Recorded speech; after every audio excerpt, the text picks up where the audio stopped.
সংস্কারে যত বেশি সময় যাবে তত বেশি সমস্যা বাড়বে বলে মন্তব্য করেছেন বিএনপির মহাসচিব মির্জা ফখরুল ইসলাম আলমগীর।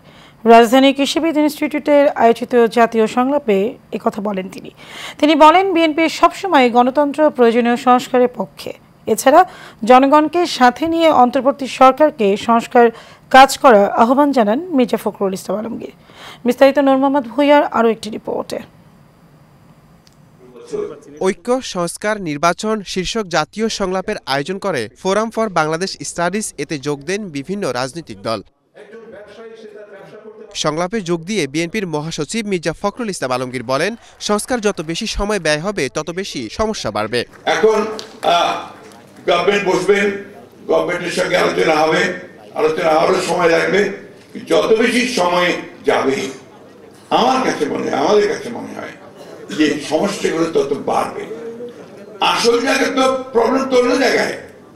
আপনি এগুলো ইমপ্লিমেন্ট করবেন কাজে দিয়ে, আপনার প্রশাসন, গভর্নমেন্ট মেশিনারি, সেই গভর্নমেন্ট মেশিন তো পুরোপুরি ভাবে এখনো ফেস্টিভ্যালের মধ্যে আছে।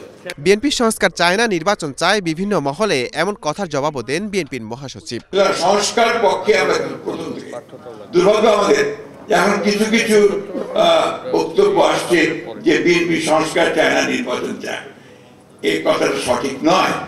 আমরা বারবার করে বলছি যে আমরা প্রয়োজনীয় সংস্কারটাকে শেষ করতে, ন্যূনতম যে সংস্কার প্রয়োজন একটা নির্বাচন করার জন্য, গ্রহণযোগ্য নির্বাচন করার জন্য, সেই সংস্কারটুকু করে আমরা নির্বাচনে যেতে চাই।